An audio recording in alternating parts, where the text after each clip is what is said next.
بسم اللہ الرحمن الرحیم، السلام علیکم ورحمۃ اللہ۔ پاکستان کی سیاست میں ایک بار پھر سے میڈیا کے اوپر باقاعدہ طور پر اسٹیبلشمنٹ کا یا پاکستان کی فوج کا نام لیا جا رہا ہے اور اس میں جوڑا جا رہا ہے علی امین گناپور کو بشرا بی بی کی رہائی کے ساتھ، ملک میں ہونے والی ترمیم کے ساتھ، عدلیہ میں مینجمنٹ کے ساتھ، اور ملک کی جو اس وقت سیاست ہو رہی ہے ساری کی ساری سیاست کو جوڑا جا رہا ہے کس کے ساتھ؟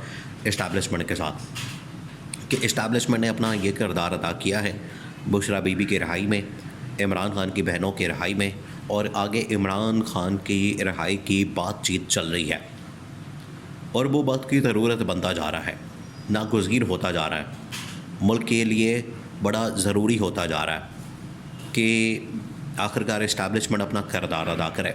اب اس حوالے سے جو اس وقت اسلام آباد، پنڈی اسلام آباد میں خبریں گردش کر رہی ہیں، ایک تو ہوتی ہیں افواہیں جو کبھی ادھر سے کبھی ادھر سے کچھ لوگ اپنی خواہش کی بنا کے اوپر بناتے ہیں اور ان کا پھیلا دیتے ہیں، لیکن کچھ باقاعدہ سورسز کے تھرو خبریں آتی ہیں سامنے اور ان میں وزن ہوتا ہے۔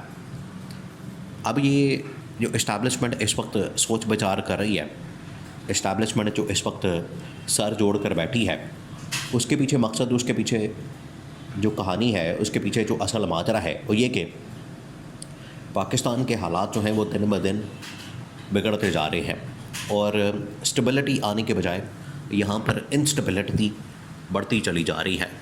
اور انسٹیبلٹی کیا ہے؟ دیکھیں، نہ تو یہاں پر سیاسی اسٹیبلٹی نظر آتی ہے، سیاسی اسٹیبلٹی نہ ہونے کی وجہ سے جو معاشی اسٹیبلٹی ہے وہ بھی نظر نہیں آتی۔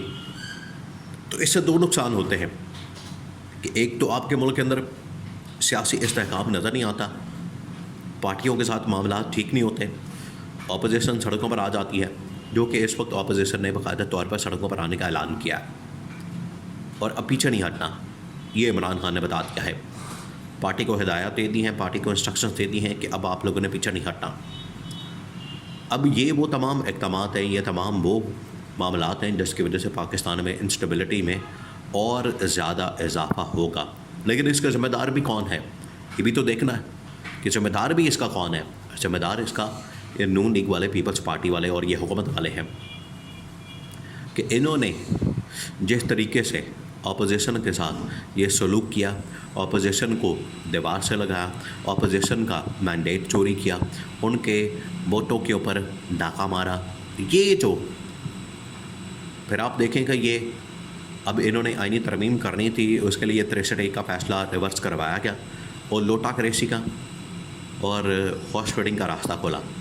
اب اس سے بڑھ کر اور کیا ناانصافی ہو سکتی ہے؟ اس سے بڑھ کر اور کیا زیادتی ہو سکتی ہے؟ اس سے بڑھ کر اور کیا ظلم ہو سکتا ہے؟ کوئی شہباز شریف سے کرے نا سوال۔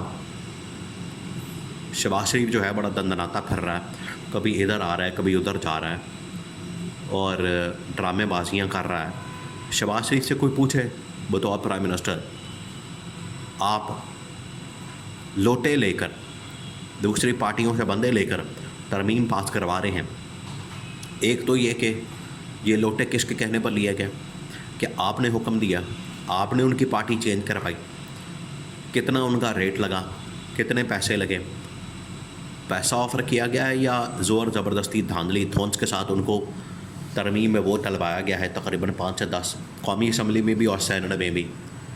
تو یہ کوئی پوچھے شہباز شریف سے۔ اور دوسرا یہ کہ اگر اس طرح سے آپ نے ترمیم کروانی ہے تو اس ترمیم کی حیثیت کیا ہے؟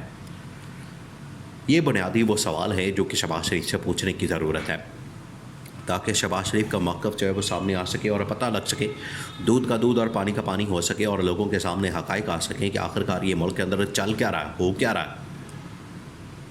آپ اس طرح سے ملک چلاتے ہیں تو یہ پھر انہوں نے اپوزیشن کے ساتھ جو سلوک کیا ہے اور جس طریقے سے زبردستی دھون سے دھاندلی کے ساتھ ترامیم وغیرہ کروا رہے ہیں اور اپوزیشن کو دیوار سے لگایا ہے، یہ تمام کے تمام وہ اقدامات ہیں جو ملک کے اندر انسٹیبلٹی کا باعث بنتے ہیں۔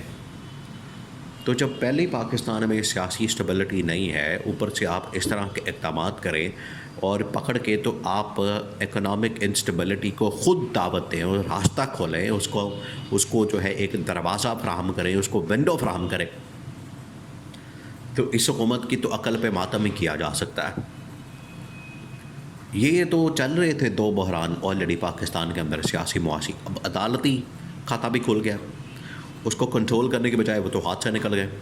ایک فیصلہ آنے کی دیر ہے، ایک فیصلہ آنے کی دیر ہے، اور آپ دیکھیے گا کہ پورے ملک کے اندر بھونچال آ جانا ہے. وہ ایک فیصلہ کوئی بھی ہو سکتا ہے. آئینی ترمیم چیلنج کی گئی، اس کے اوپر فیصلہ ہو سکتا ہے. الیکشن آڈٹ کا فیصلہ ہو سکتا ہے. مخصوص نشستوں کا فیصلہ ہو سکتا ہے. 9 مئی کے مقدمات کا فیصلہ ہو سکتا ہے. ملٹری کورٹس کا فیصلہ ہو سکتا ہے. یعنی یہاں پر اٹ پٹو تو تھلے مسئلہ. تو آپ کوئی ایک بھی فیصلہ کروا لیں گے تو ادھر سے ساری کی ساری بازی جو ہے وہ پلٹ جانی ہے. یہ کھاتا کھل گیا تو اسٹیبلشمنٹ پر سر جوڑ کر بیٹھتی ہے. وہاں پر GHQ کے اندر بڑی ہنگامی ملاقاتیں ہوتی ہیں، وہاں پر ہنگامی میٹنگز ہوتی ہیں، اجلاس ہوتے ہیں، اور جنرل عاصم منیر وہاں پر بیٹھتا ہے، وہاں پر بتاتا ہے، سمجھاتا ہے، اور لوگوں کو اس حوالے سے وہاں پر ٹاپ کے جو جرنیل ہیں ان کو بتاتا ہے کہ اب ہم نے کیا کرنا ہے. وہ مشورے دیتے ہیں، یہ مشورہ دیتے ہیں. اس طرح سے مل ملا کے کوئی نہ کوئی راستہ نکالنے کی کوشش ہو رہی ہے. لیکن حکومت نے نہ صرف خود کو پھنسا لیا دلدل کے اندر، بلکہ اسٹیبلشمنٹ کو بھی جا کے بند گلی کے اندر پھنسا دیا.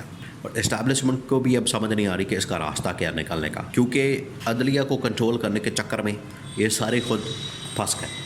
عدلیہ تو ان کے ہاتھ میں نہیں آنے والی.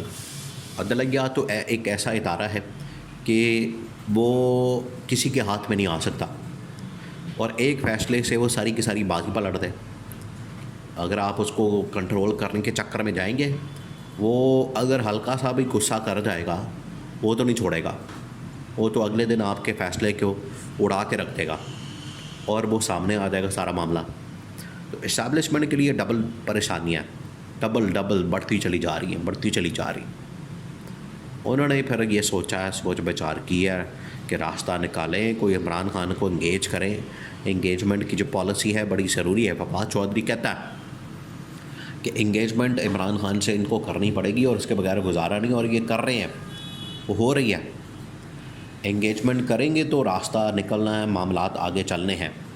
اور عمران خان کے بغیر یہ ملک چلانے کا، ملک میں استحکام لانے کا، وہ چاہے سیاسی استحکام ہو جو کہ اب عالمی سطح سے بھی دباؤ آ رہا ہے، اور وہ سارا کس کے اوپر آ رہا ہے؟ اسٹیبلشمنٹ کے اوپر.